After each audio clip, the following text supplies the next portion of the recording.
I am delighted to be here to share with you a book that I read a long time ago when I was in school as a student, and at the time read it with a very different view. At the time I was studying American history. I was studying history of the Americas writ large. I was focused on questions of citizenship and migration and race relations. And as I was thinking about this book series, it occurred to me that there is another way in which we can be thinking about the work of W.E.B. Du Bois and this particular book, The Souls of Black Folk. And so I'm going to shift tracks a little bit and not focus as much on the more traditional reading, which is one about race in America, although of course that is central to this topic, and really think about W.E.B. Du Bois as a scholar and as an advocate of higher education, and in a particular context as an advocate of higher education that argues that we need not just the training, the technical training of individuals, but we need the opening of minds. And it seemed to be an appropriate way to set the story for here. So why did I choose this particular book? For several reasons. As an educator and someone who has, and I should say, I'm very embarrassed to say, I have 2 copies of the book and I left both of them in my car. So we had to borrow one from the library. It's a wonderful edition and you should check it out if you can.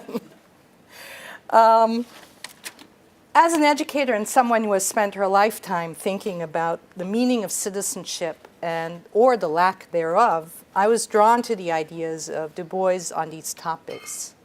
I was also drawn to the book as a social scientist. Du Bois's contribution to our knowledge as a sociologist, an economist, and a historian have been seminal in the understanding of American society. And the fact that he happened to have been African American and he was a scholar of color is really tangential to the contributions that he has made to the discipline of sociology. I also came to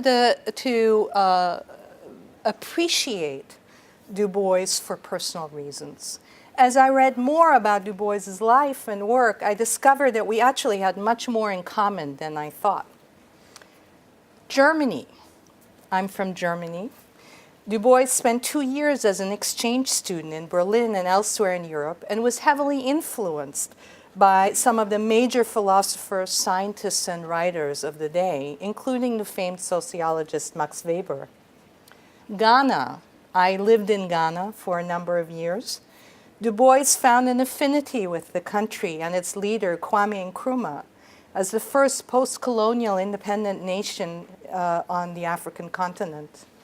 Eventually, in fact, renouncing his US citizenship for Ghanaian. And he spent his last 2 years of his life in Ghana, where he died at the age of 94 in 1963.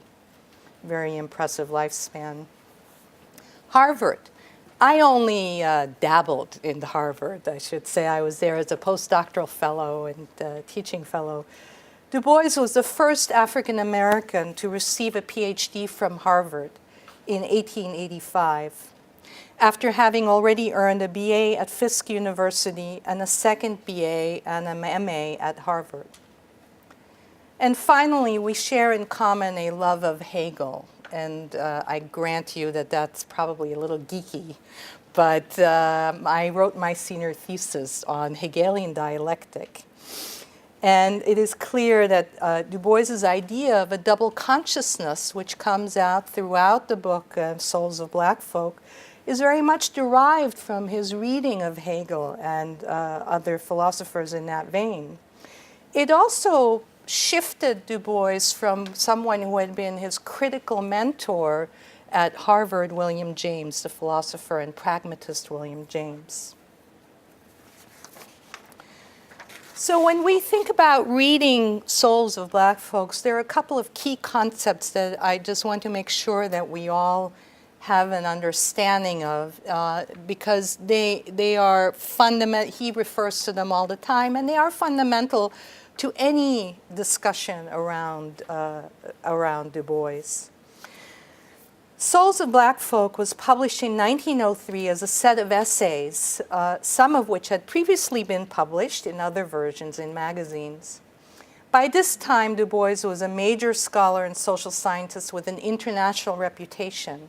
He was recognized widely as one of the nation's most educated citizens, leading scholar of Black life in the US. He authored the seminal so-called Philadelphia study, which actually collected data on the day-to-day life of African Americans in Philadelphia. When he had his teaching appointment in Atlanta, he then replicated the study and gathered a tremendous amount of data, some of it for the first time around the African American population of Atlanta and the South. He was convinced of the role that reason, the social sciences, and academic research might play. We also need to think about the context in which he wrote this book. At that time, separate but equal had become law. The Plessy versus Ferguson decision of 1896, which allowed state-sponsored segregation, had passed and had called into life the Jim Crow era. We had the rise of the Ku Klux Klan, mass lynchings and indentured servitude of Southern Black farm workers. We also had the personal tragedy and experiences that Du Bois had to live with at that time. He lost his son due to the denial of medical attention by a white doctor who refused to treat his son. He also was influenced by a very early childhood experience, which often is referred to as the schoolhouse story, and in fact there is a version of that in President Obama's own memoirs. And I'll just briefly quote from Souls. "It is in the early days of rollicking boyhood that the revelation first burst upon one, all in a day, as it were. I remember well when the shadows swept across me. I was a little thing, away up in the hills of New England, where the dark Housatonic winds between Hoosac and Taconic to the sea. In a wee wooden schoolhouse, something put into the boys' and girls' heads to buy gorgeous visiting cards, 10 cents a package, and exchange. The exchange was merry, till one girl, a tall newcomer, refused my card. Refused it peremptorily, with a glance. Then it dawned upon me with a certain suddenness that I was different from others, or like, mayhap, in heart and life and longing, but shut out from their world by a vast veil." That is the veil that he refers to repeatedly. The veil in this context refers to, sorry, I just lost my place. It refers to the life of African Americans behind the color line. It refers to the difference, to the segregation. The essays contained in the 14 chapters of Souls reflect these studies, but also introduce a basic vocabulary for the understanding of the African American experience behind this veil. And I would argue that that view has influenced discussions of African American experiences to this day. It certainly was one of the motivators behind the leaders of the civil rights movement, and had he lived long enough, I'm sure he would have been side by side with Martin Luther King and many other figures in the civil rights movement. Double consciousness was another key concept that he proposed in this book to describe the combined sense of national identity as an American, but also of belonging to a racial identity that was vilified and rejected by that very nation, and which forced Black individuals to see themselves primarily through the lens of a white America. After the Egyptian and Indian, the Greek and the Roman, the Teuton and Mongolian, the Negro is a sort of seventh son, born with a veil, and gifted with a second sight in this American world, a world which yields him no true self-consciousness, but only lets him see himself through the revelation of the other world. It is a peculiar sensation, this double consciousness, this sense of always looking at oneself through the eyes of others, of measuring one's soul by the tape of a world that looks on in amused contempt and pity. One ever feels his two-ness, an American, a Negro, two souls, two thoughts, two unreconciled strivings, two warring ideals in one dark body whose dogged strength alone keeps it from being torn asunder. And finally, he talks to us about the talented tenth. This was a term that was used quite frequently at the time. The founder of Morehouse College is said to have originally coined the phrase. There are others who say it was a northern white academic who came up with the term. But it clearly influenced the way in which Du Bois thought about leadership and the relationship of education and leadership. It referred to the educated elites of African Americans who were and could lead their brethren. He later disavowed this theory, but it is important to understand this particular book. Here then, he says, is the plain thirst for training. By refusing to give this talented tenth the key to knowledge, can any sane man imagine that they will lightly lay aside their yearning and contentedly become hewers of wood and drawers of water? He also spoke about the talented tenth in another book, an essay that he wrote, The Negro Problem, published the same year, where he points out that the problem of education then among Negroes must first of all deal with the talented tenth. It is the problem of developing the best of this race that they may guide the mass away from contamination and death of the worst in their own and other races. Now, the training of men is a difficult and intricate task. Its technique is a matter for educational experts, us. But its object is for the vision of seers. If we make money the object of man training, we shall develop money makers, but not necessarily men.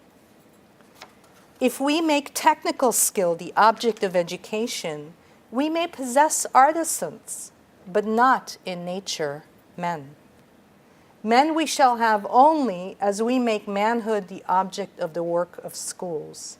Intelligence, broad sympathy, knowledge of the world that was and is, and of the relation of men to it. This is the curriculum of that higher education which must underlie true life.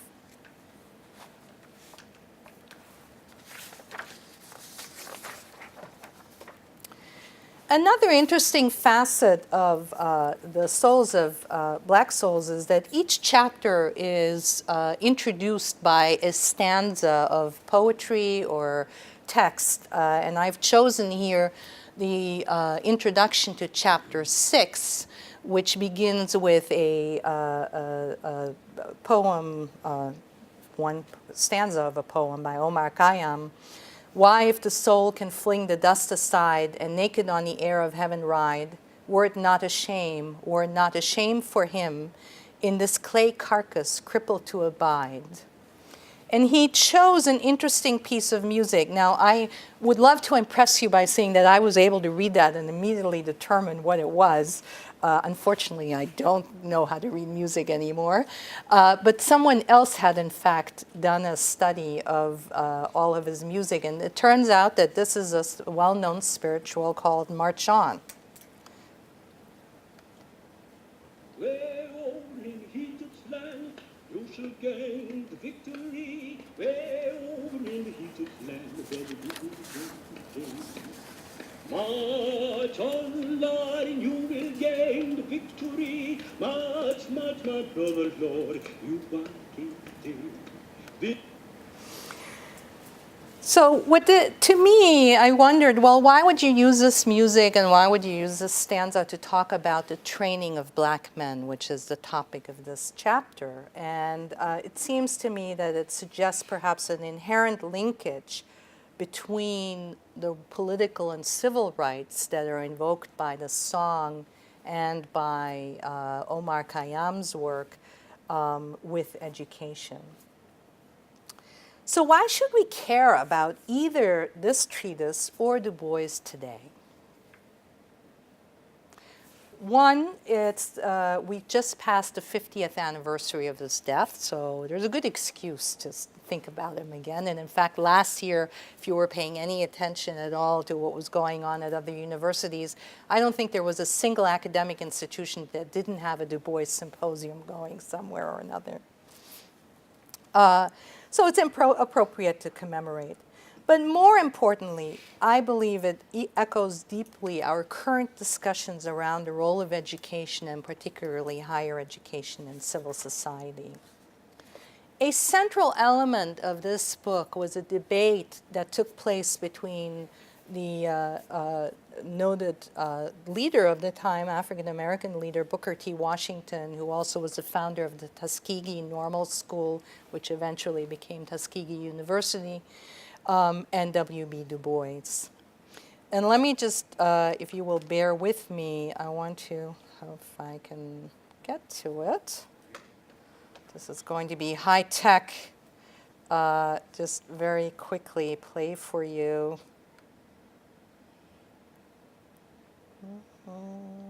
Can't get it up enough. Oops.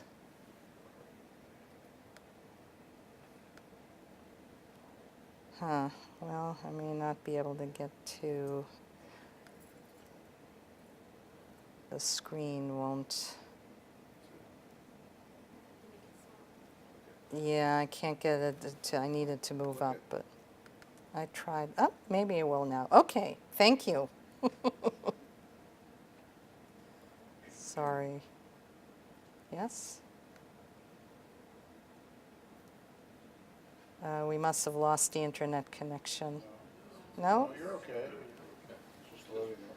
You can hit that arrow right I, yeah, there, right there. no. It's still loading.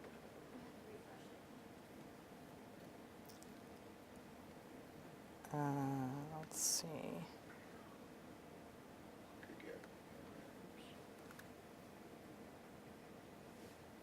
Okay, there we go. Purple Sorry. is the first day of the rest of your life. You got a little ahead. Second chance.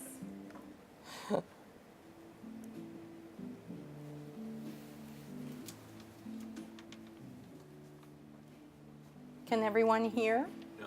One of the first moments where Du Bois comes onto the national stage is the brewing controversy between his ideas about racial progress and how to move the race forward, and the leading African-American figure of that time period, the late 19th and early 20th century, Booker T. Washington. In the beginning, they agreed on many points about the importance of education and moving the race forward. It turns out, though, that because Du Bois was northern born and had access to some of the best schools in New England and really was encouraged to think broadly, spent part of his elite graduate education being trained in Berlin, working with Max Weber. By contrast to Booker T. Washington, who was self-educated, a very gifted and talented man, but he was born as a slave. That fundamental difference certainly shaped their sense of change over time.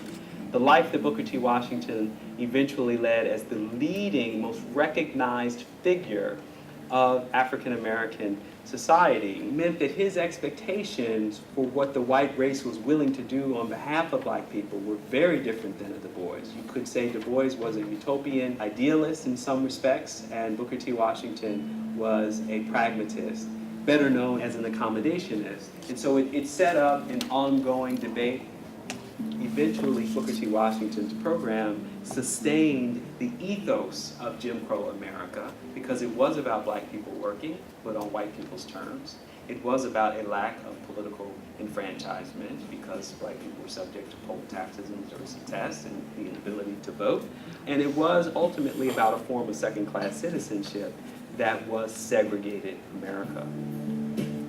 In this regard, Du Bois did see that real change, fundamental change, living up to the real promises of racial democracy in America depended upon agitation, depended upon a grasp of power.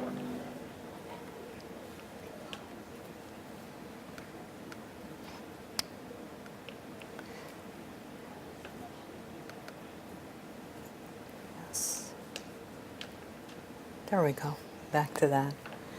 So what the debate between Washington and Du Bois fundamentally became one of thinking about education as a path to career, to economic well-being, to wealth, or one of empowerment, enlightenment, self-enrichment, and civil engagement and civil rights. As Du Bois notes in Chapter 3 of Souls, he was concerned about the triumphant commercialism and the ideals of material prosperity. Mr. Washington's program naturally takes an economic cast, becoming a gospel of work and money, to such an extent as apparently almost entirely overshadowing the higher aims of life. It has been claimed that the Negro can survive only through submission. Mr. Washington distinctly asked that black people give up, at least for the present, 3 things. First, political power. Second, insistence on civil rights. Third, higher education of Negro youth. And concentrate all their energies on industrial education. To this, Du Bois answers, is it possible and probable that 9 millions of men can make effective progress in economic lines if they are deprived of political rights, made a servile caste, and allowed only the most meager chance for developing their exceptional men? If history and reason give any distinct answer to these questions, it is an emphatic no.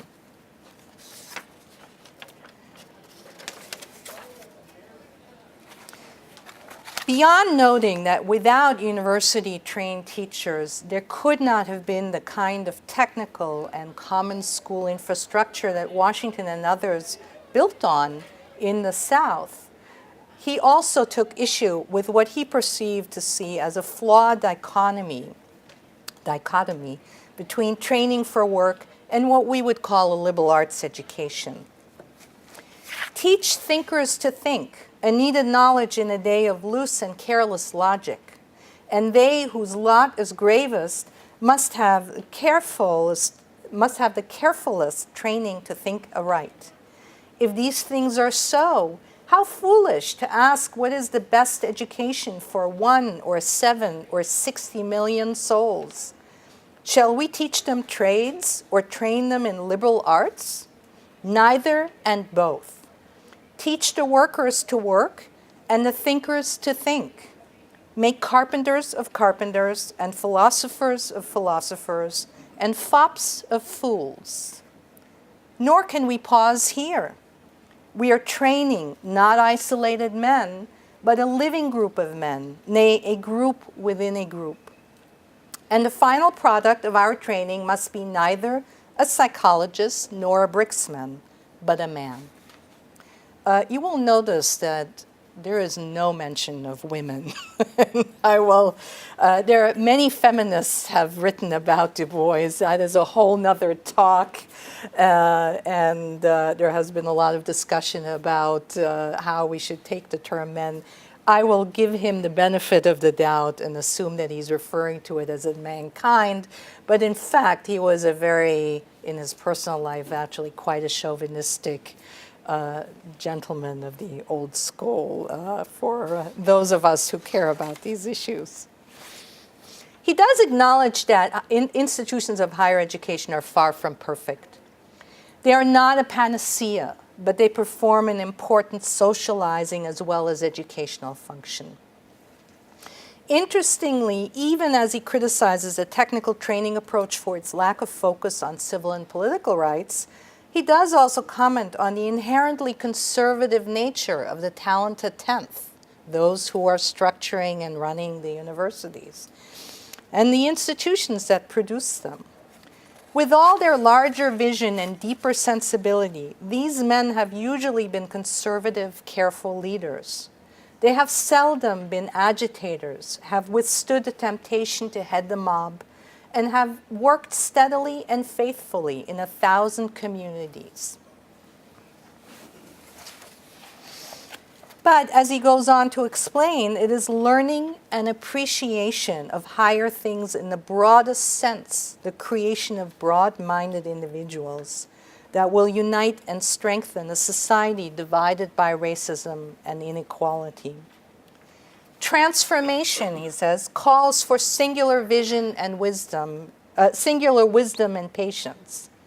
If, while the healing of this vast sore is progressing, the races are to live for many years side by side, united in economic effort, obeying a common government, sensitive to mutual thought and feeling, yet subtly and silently separate in many matters of deeper human intimacy, if this unusual and dangerous development is to progress amid peace and order, mutual respect and growing intelligence, it will call for social surgery, at once the delicatest and nicest in modern history.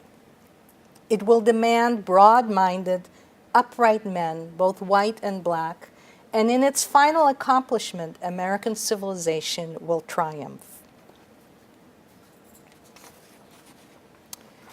So let us fast forward.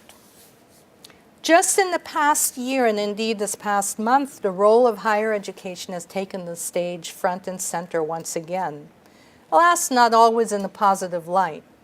Much is said about college debt and the rising cost of education. Did you know that education now is a more significant investment for most families than owning a home? And yet, there is also heightened recognition that now more than ever we need higher education as a prerequisite for economic and social well-being.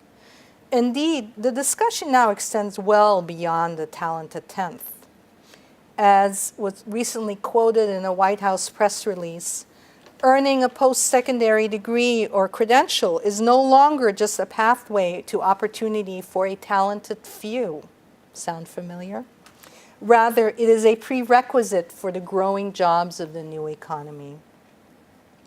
And just last week, the White House, under the leadership of First Lady Michelle Obama, convened a summit on education to follow up on a call for action to reduce inequality in access to higher education and help, quote, every hardworking kid go to college and succeed when they get to campus. This was a call issued by the White House last fall, and again, for those of you who listened to the State of the Union address, probably heard it there as well. In the report that was issued by the White House for the Education Summit, one of the points that they identify as a priority is to improve college opportunity because it is important to increasing economic mobility and growing the economy. Without college, a child born in the bottom quintile has only a 5% chance of making it to the top quintile. However, the chance of making it to the top nearly quadruples with a college degree, with a nearly equal chance of making it to the top quintile as staying in the bottom quintile. Yet only 9% of those born in the bottom quartile attain a bachelor's degree by age 25, compared to 54% in the top. Improving college success is one of the most powerful tools to increase economic mobility and reduce inequality.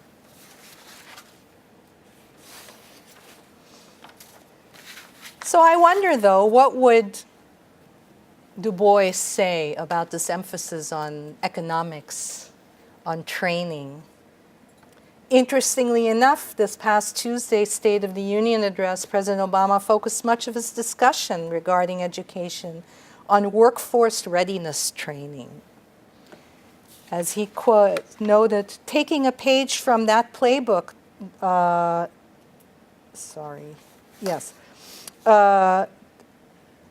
White House has just organized a College Opportunity Summit where already 150 universities, businesses, and nonprofits have made concrete commitments to reduce inequality in access to higher education and help hardworking kids go to college.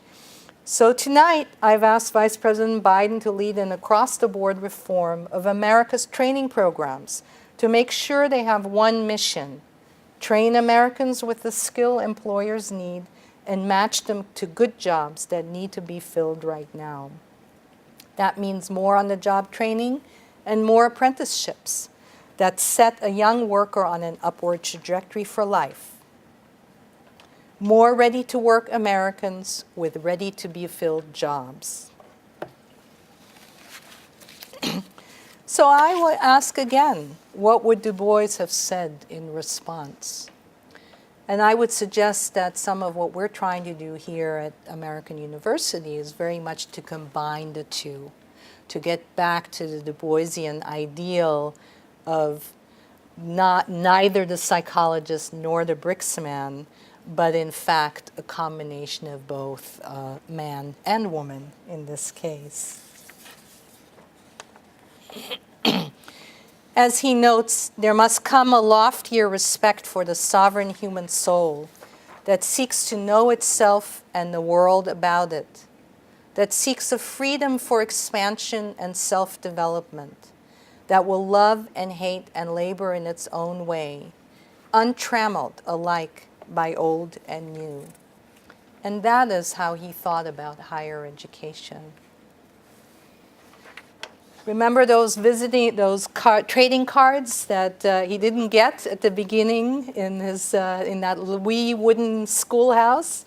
Well, he's now on the theory.org UK trading card, so I just thought I would put that on. Souls of Black Folk and its author had a profound impact, as I mentioned, not just on race relations, but on setting the stage for a whole new understanding of society. One that was based in hard fact and data on the one hand, but also one that strove to rise beyond those facts, to bring light to, as the last chapter of this book is called, The Songs of Sorrow. He may have been focused on the color line, but in fact, I would suggest that perhaps these are universal truths and challenges. So what do you think?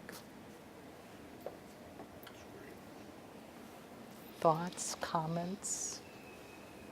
Higher education, is it about training? Is there a place for liberal arts? It's not just liberal arts, it's also organizing, protesting, growth, standing up for what's important. And Obama is much more like Booker T. Washington than he is like Du Bois, which is a great disappointment to me. And Well, would be to Du Bois. Yes, please.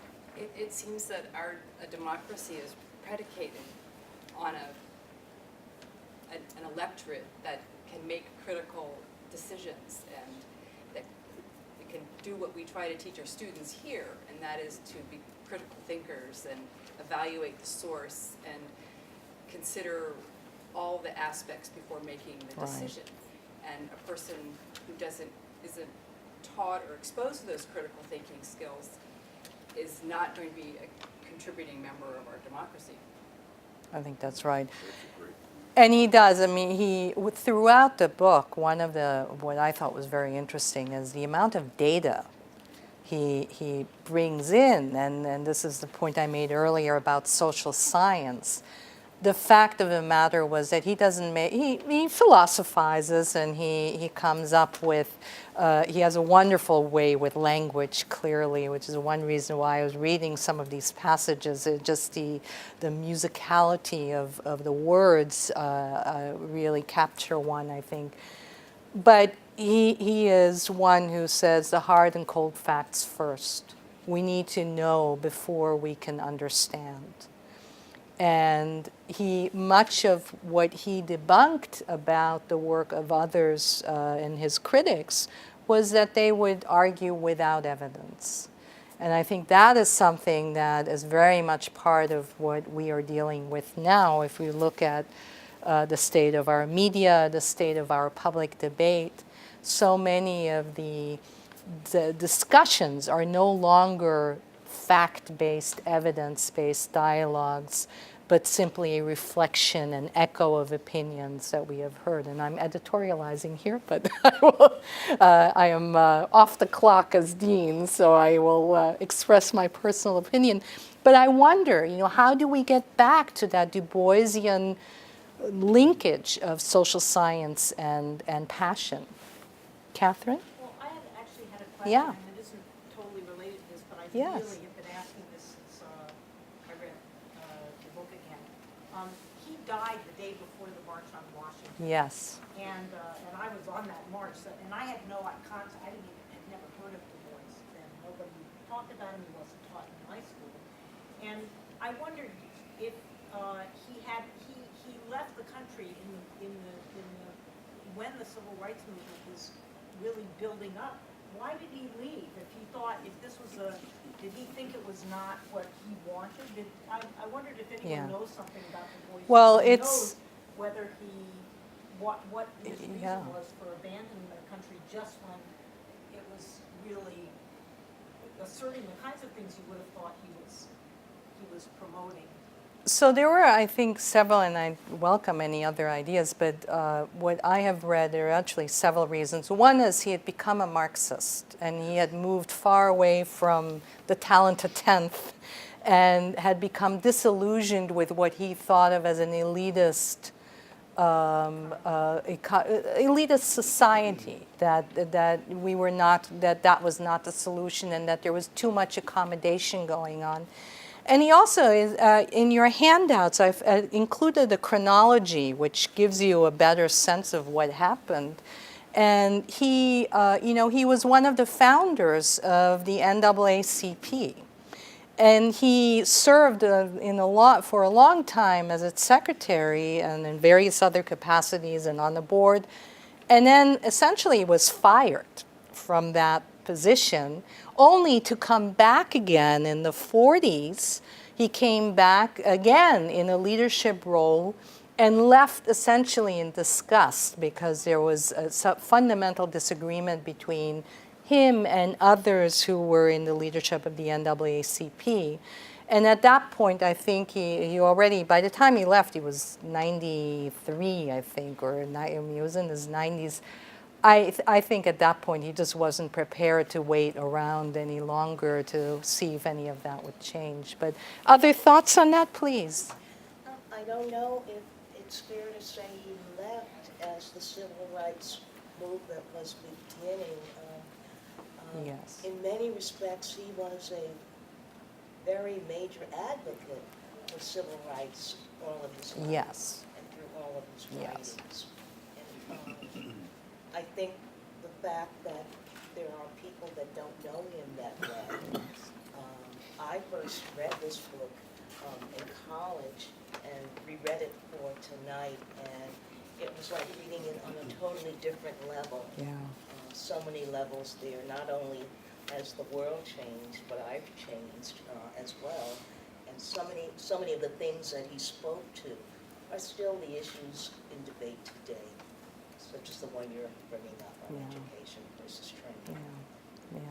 And what was it that, when you reread it, how did you, were there things that you thought, well, I didn't remember it that way, or things that you might have agreed with then that you no longer shared, or now share views that you might not have shared then? I think the most interesting thing in my rereading this was his discussion of the Freedmen's Bureau Yes.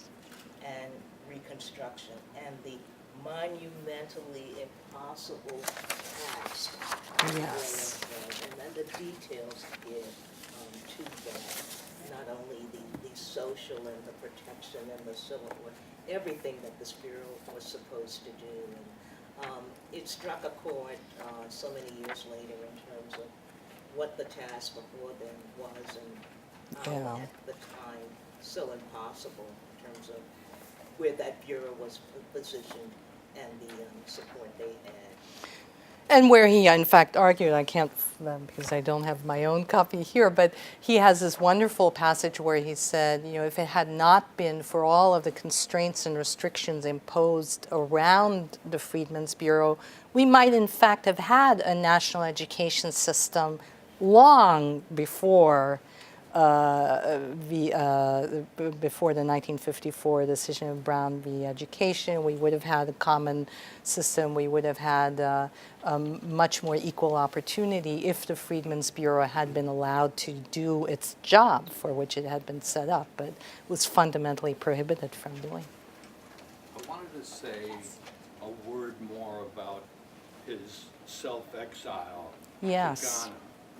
I mean, over all this period, and of course it was pretty active civil rights activity, there was a heavy overlay of political oppression, and Dr. Du Bois was roundly castigated as a communist, and he was really vilified, and there was that kind of conservative aspect of NAACP, which was against him at that time too. So I think he just decided to leave. Right. Following the Supreme Court decision, which gave Paul Robeson back his passport and all, Yes. I think that was a factor in the notion that he had an ability to travel. I wanted to ask a question, though, in your opinion. So, Dr. Du Bois and M.L. King were contemporaries. I mean, he was a much older man. Yes. And I don't think M.L. King ever studied when Du Bois was at Morehouse. I mean, no, they would not have My overlapped. question but- is, and I'm pretty sure that Daddy King and Du Bois were oppositional figures. Yeah, Perhaps not, I'm not sure. I don't know. But in your opinion, how was M.L. King influenced by W.E.B. Du Bois? Boy, that probably extends beyond my knowledge. And I would say that I'm probably not well equipped to really answer that question. What I have read in trying to prepare for this talk is that virtually every civil rights leader, and I do want to come back to a comment that you made, which is, the civil rights movement started long before 1963. And in fact, many of the true leaders who we now don't remember anymore were much more prominent than Martin Luther King, Dr. King. So I think that he probably would have been influenced by a collective. But one of the interesting themes that runs through all of Du Bois's writing and his experience, even when you read his autobiography about his experience, for example, in Germany. One reason he really appreciated his life in Germany and would have wanted to return, he just did not have the opportunity later, was the sense of order and decorum that he thought was absent in American life. And even though some would have argued, well, it was also a time when we had the early rise of fascism, and he seems to be singularly silent on that, that these were trends that he was willing to ignore because he had put in some ways, the esoteric above the day-to-day upheavals that he had to face. And if you think about Dr. King's process, he was far less radical than many of his compatriots at that time. I mean, one reason why we perhaps still celebrate or primarily celebrate Dr. King now is that he became an inclusive figure in ways that others who were the path breakers and the who burned the ways, literally in some cases, for other leaders to come behind, that he was not like that. He largely was conciliatory, even in his calls to action and his calls for civil rights. And Du Bois, Dr. Du Bois, I think, was very similar in the balance that he sought to strike. It was later in life that he became more and more radicalized, but certainly at the time when he wrote Souls of Black Folk, it was very much about, well, we don't want to go as far as Booker T. Washington in being an accommodationist, as he was referred to, but we also need to keep balance. We should be standing above race. We should be thinking about the whole human. And that, some could argue, was what really was the theme, the idea that carried forward into Dr. King's work as well. Exactly. So, yes, you have. I just want to follow up on in terms of the alienation of Du Bois, in that the Justice Department pressed charges of subversive activity against him, and there was going to be a trial in New York City. If he didn't leave, yeah. Einstein was asked by Du Bois or his lawyers to testify in that trial, and then the trial was cut short, and Einstein didn't testify. But all of this experience was a humiliation for Du Bois, and I think it really, Yeah. I don't know if it was the straw that broke the camel's back, but it was an important reason why he left.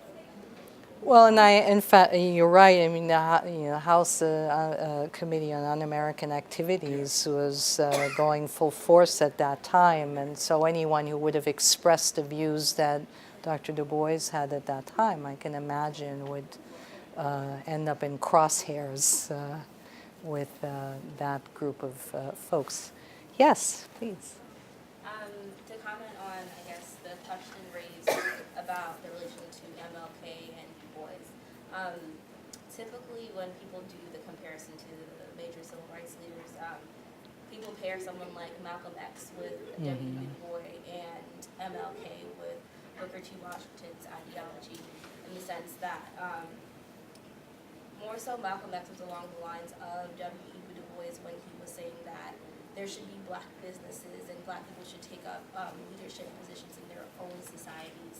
And so it wasn't necessarily to the extreme of let's separate ourselves completely and go along the lines of a more of a Marcus Garvey ideology, but it was more so in the respect of MLK would say something similar to like, if you're going to be a street sweeper, be the best street sweeper that you can. That's similar to Booker T. Washington. When he's like, cast down your buckets where you are and make yourself economically indispensable to the larger society. So I think that's where the comparison is there.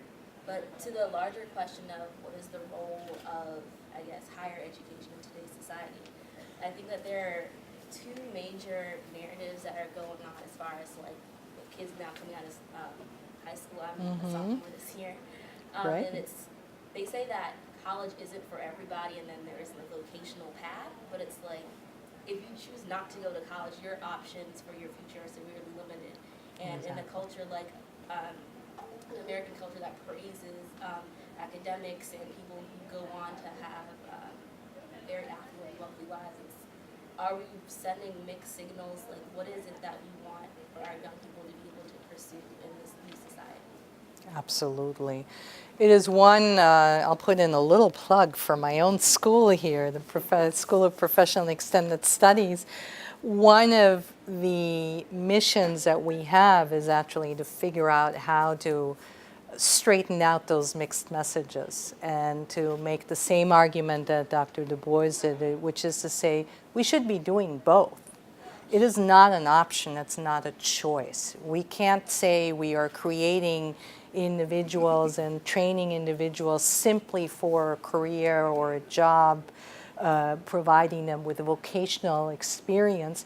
At the same time, if we were to say, well, all you need to do is enrich yourself with knowledge, and it's knowledge for knowledge's sake, that would be irresponsible of us. So we feel very strongly that we need to have what my colleague Don Blahoviak has referred to as knowledge in action, that we need to find the linkages between understanding a problem and then being able to do something about it, to be able to do that creative problem solving. And I think that's in many ways the message that we should be taking away from Dr. Du Bois at this point. Well, we learn to think in terms of either or, compare and contrast, and I really think that Booker T. Washington, W.E.B. Du Bois had more in common than people are willing to really say. It's just too easy to put them on opposite sides.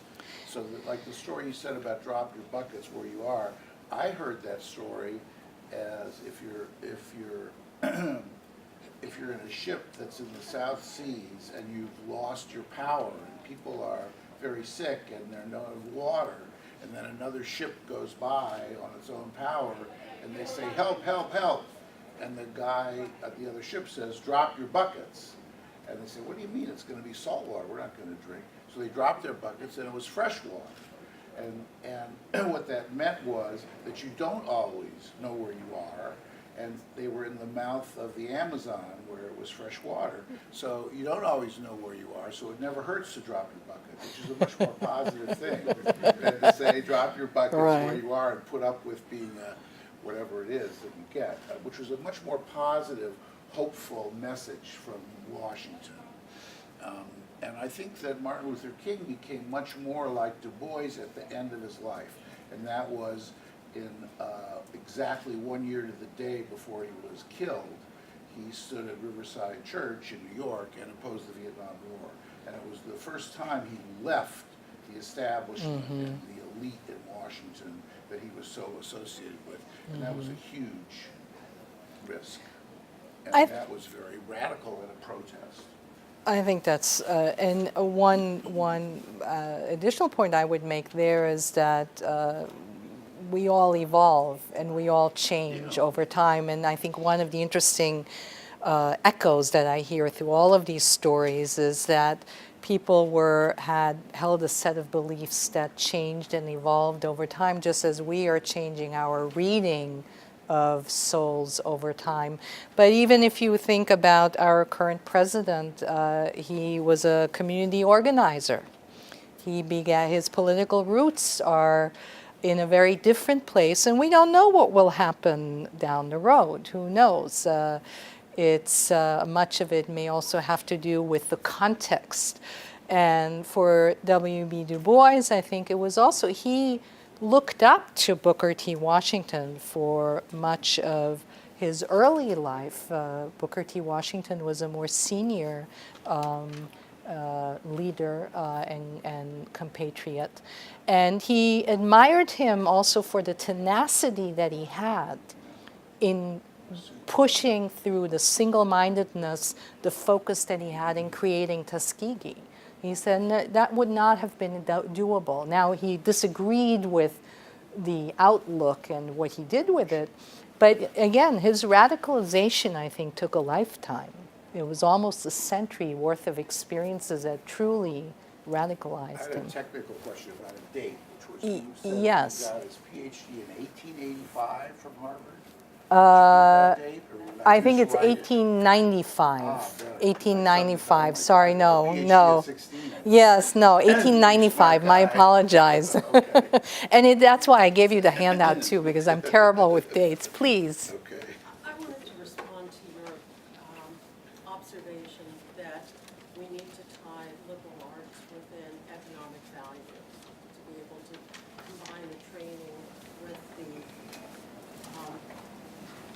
thinking, if you will.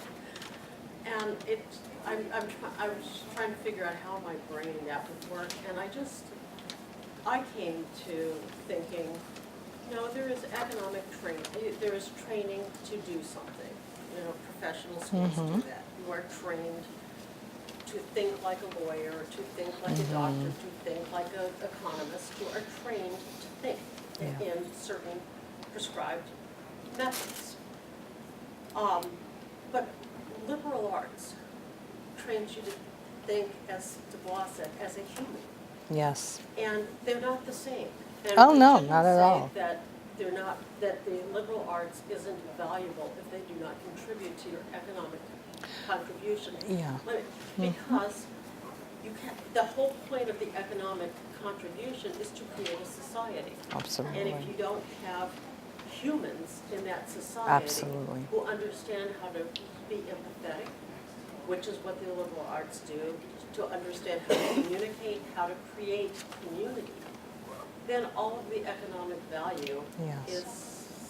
is not worth very much. I did not mean, that may have been a I may have misspoken, but I did not equate it with economic value. What I would argue is that there is a place for liberal arts in the real world. We cannot, the ivory tower notion of a university that is separated from the society in which we then have to act is one that certainly in this day and age is a very difficult one to uphold. And I think that what we are, I think we're actually saying the same thing, which is you need the liberal arts to be able to expand and to see the larger connections, the implications of life as a whole, and then you do choose, you make different value assessments along the way. What I would be concerned about is if we were to say at some point, if as long as smart people all will do just fine economically.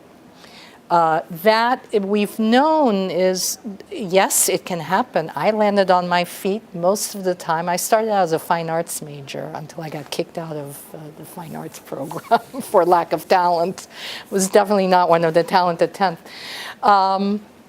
But I think we have a responsibility as educators to make sure that we are providing some kind of life path. It doesn't have to be an economically dependent or determined path, but there has to be a way for an individual to have a productive life after they leave a college or a university that is of their own choosing. I mean, if you decide to go and live in a commune and farm mushrooms,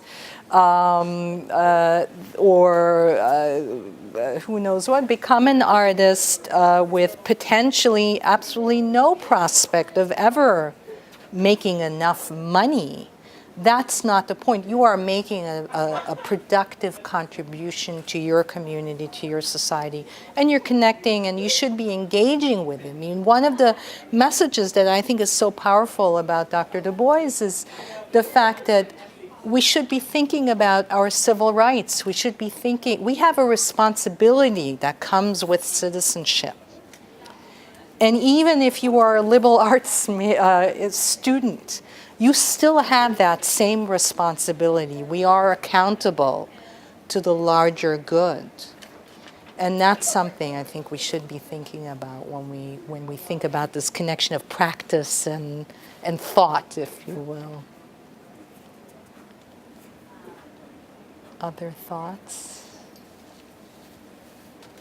Comments? Nancy? I wanted to make a suggestion about further reading for those of you Yes. who want to do a bit more on Du Bois.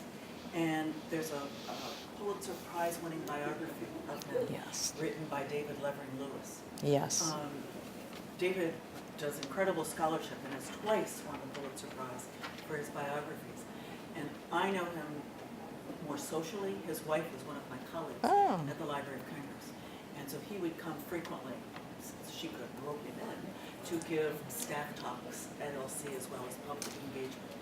And his writing of Du Bois is both intimate and scholarly, because he knows him so well from studying his writing, studying the period, studying letters, correspondence, everything about him, that it will give you another set of appreciations for it.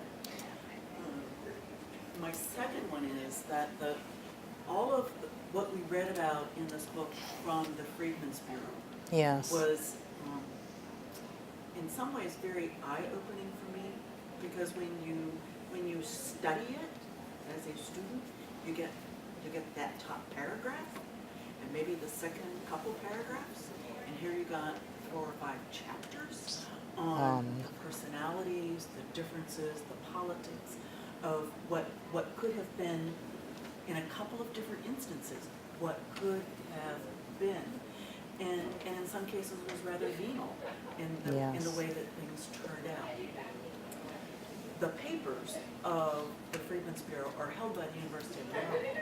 That's right. And there's a whole series of books that have been published where they don't do all of the papers, but they do a selection of papers and then commission scholarly essays to look at the very specific pieces that have been selected, put them in context historically, and then really dig into those pieces. And I recommend them to you. They're highly readable, but help to, again, interpret all the variety of ways that things could have gone. There also is another wonderful collection of his letters and biographies by actually a contemporary of his, Herbert Apotheker. You can always read it and think there should be another vowel in there somewhere. And in fact, the library here holds those, except I have them checked out right now. But and it is an interesting. They had an interesting relationship because they did actually. They corresponded. They overlapped. They knew each other. And he became essentially the court biographer of Du Bois and his companion in writing. And it's interesting to look at the relationship that they had with one another. And I think what is interesting to me is that W.B. Du Bois, even though he makes this big deal out of the veil and the color line, and certainly held very true to the importance of understanding and giving credit and light to Black life in America, that he himself was singularly oblivious and felt it was irrelevant to his life in many ways what color your skin was. It mattered more what you had to say and what you thought. And if you look at the photographs of him and many of his contemporaries, he's in these very mixed groups with all kinds. I mean, it is truly a multicultural setting and society in a way that I think was highly unusual at that time. So, that's right, and even, I mean, he was involved with the United Nations, and many of those, just as Rusk had also been involved in. These were individuals who simply, who were not defined by their color, and I think that was an important message for him to be able to carry forward also. Don. Dr. Vall, I wanted to come back to the temptation of polarity of humanity or technical education for a second. When you mentioned med schools or many of the other more professional schools, I think it is worth noting, given the themes of the evening, that many of those professional trade schools, if you will, have re-injected humanities into their curriculum quite intentionally, because without that, we have found, I think, as a society, particularly in the United States, that you quickly move to a technocracy which is soulless, and that is not good for us. Yes. So, for example, medical schools are now introducing personal communication and sensitivity, empathy training to medical students. Holistic medicine, very much part of schools, that. Yeah. There is not just how to do market research in the global economy, but we send students abroad to live there, not to understand the market, but to understand people who live differently. Yes. And in all these professions, there's reintroduction of ethics and humanity kind of themes, because we don't want to live in a soulless society. So you mentioned Hegel and dialectic. Yes. I think we are finding that education is not polarity, it is much more dialectic. Dialectic. And we would do ourselves a disservice to try and separate these things. Right. We really want to integrate, not separate. I think that's very well. And I would add one more aspect, which is accountability. That we owe it to ourselves, and that one of the things that this kind of integrated education allows us to do is to hold us accountable as well as others to higher standards. And that is also a theme that comes throughout W.B. Du Bois, that you don't settle, but you also, you account, you hold others accountable as well as yourself, so, yes. Although he would have been considerably younger, what was the intersection between Du Bois and Frederick Douglass?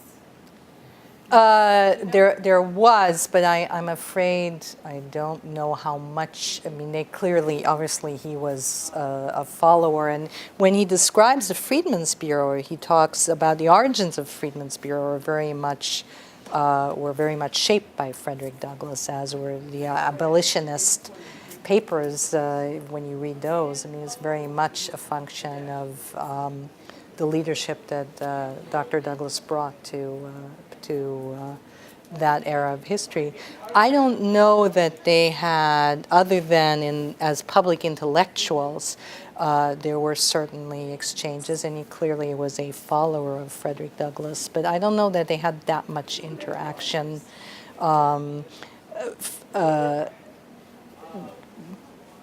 Du Bois had much of his teaching was in Atlanta. He spent time, there and then in Massachusetts also. So he kept going back and forth between Atlanta and Massachusetts. One of the interesting facets, I think, that distinguishes Dr. Du Bois from many of the other leaders was the fact that he was a Northerner. He was not a Southerner. He was first generation. His father was Jamaican, I believe. And so he had a very different experience than many of those who had come before him, including Booker T. Washington and Frederick Douglass also, in thinking about their place in society. So, but I would need to read up much more. It's a great question, though. Thank you. Steve. I just want to make a couple of comments. I agree with both of these people about books that you should read. And I want to recommend that you continue, or if you follow up in this area, you look into reading Up from Slavery by Booker T. Washington, as well as the other books he wrote. And then you will get a sense that even though they moved from Boston to Mississippi, the black community back at that time was very tight and very small. Yes. Especially the successful ones. And Booker T. Washington came to Washington from Montgomery, Alabama, and Tuskegee. He wasn't exactly staying at Marriott's. He would be staying at, in North Carolina, maybe with John Merrick or with Simon Watkins, or whatever.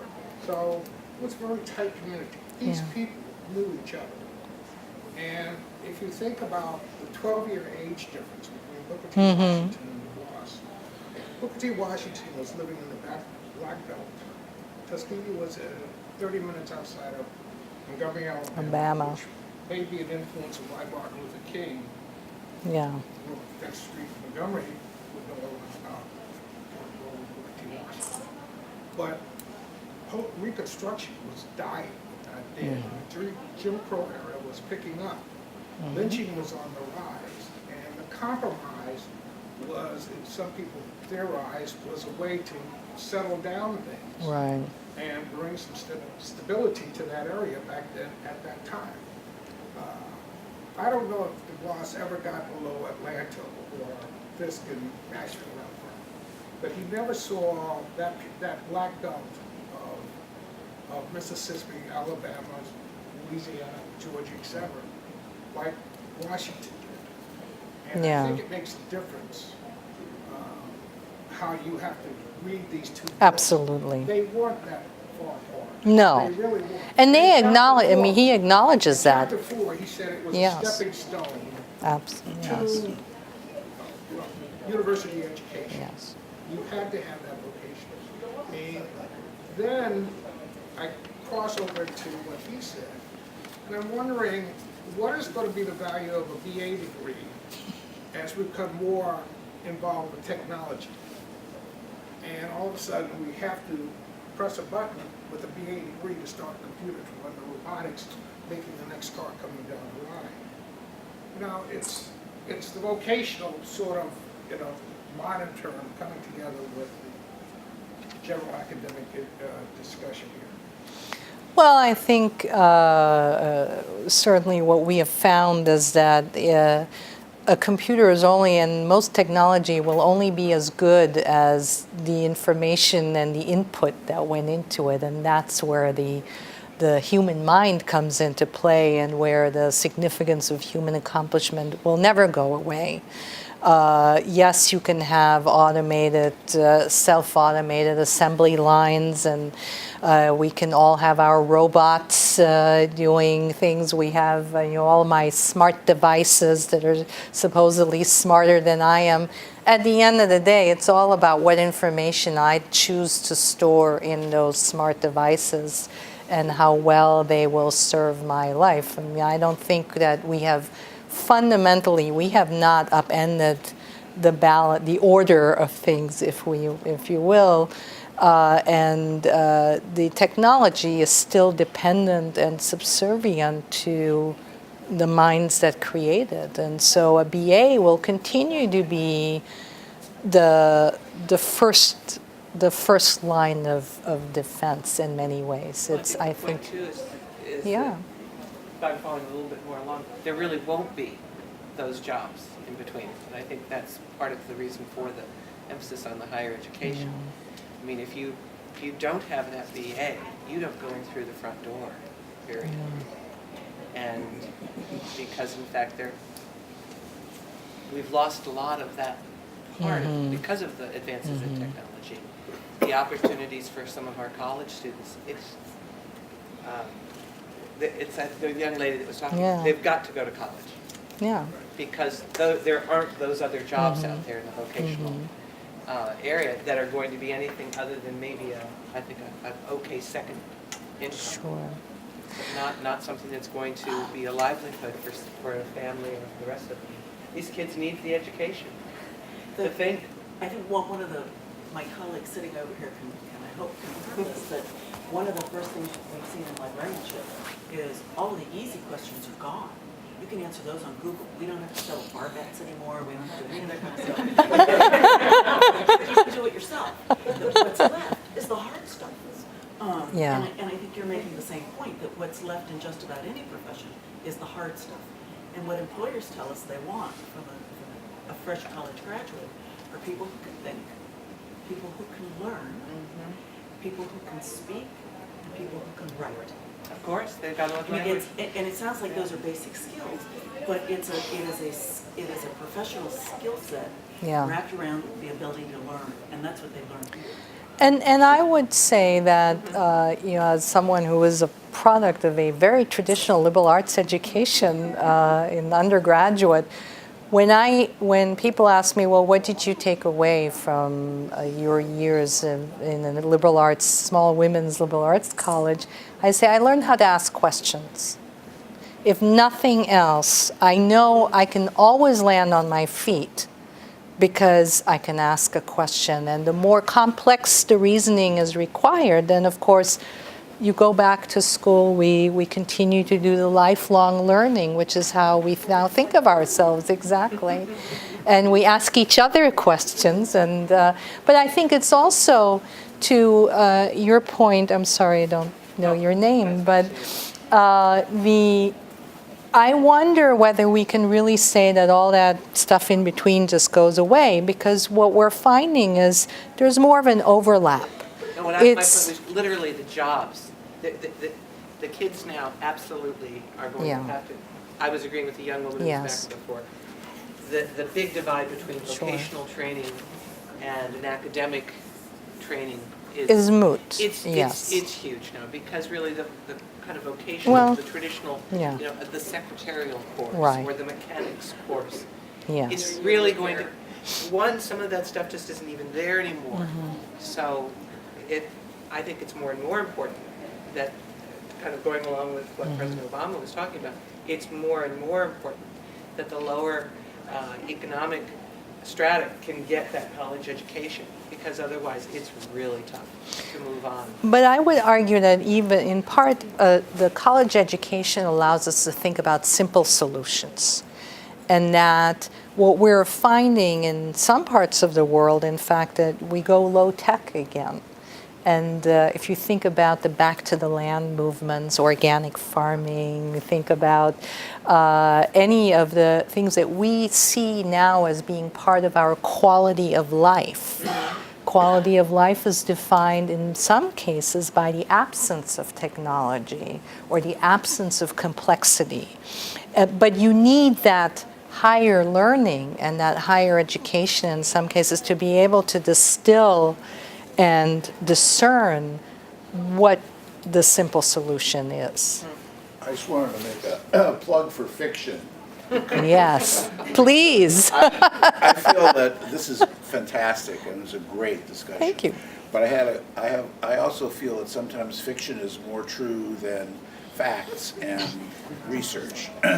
So there were two great novels that I loved. Yes. That I would love to just share. One is called The Cheneyville Incident. I don't know if you've read that. I have not, By no. David Bradley. It was written in 1981. And he's an African-American PhD student who's married to a right-wing psychiatrist. And he decides to leave Boston and go south to Kentucky to find his father and grandfather and their roots. It's an incredible book. Great. So powerful and so well written. And the other book that was written by, much more recently, by a white man who was a big researcher, I think, although he was a great writer, named Richard Powers, is that his name? Richard Powers, is called The Time of Our Singing, which is a huge novel about two people who meet at Marian Anderson's concert on the Mall of Great. an African-American woman and a white Jewish immigrant who's a scientist, and about their relationship all the way through to the present day and their children and grandchildren. It's a fantastic book. Great. Wonderful. Thank you. Those wonderful suggestions. Can we thank Corolla? Thank you. Yes. Thank you.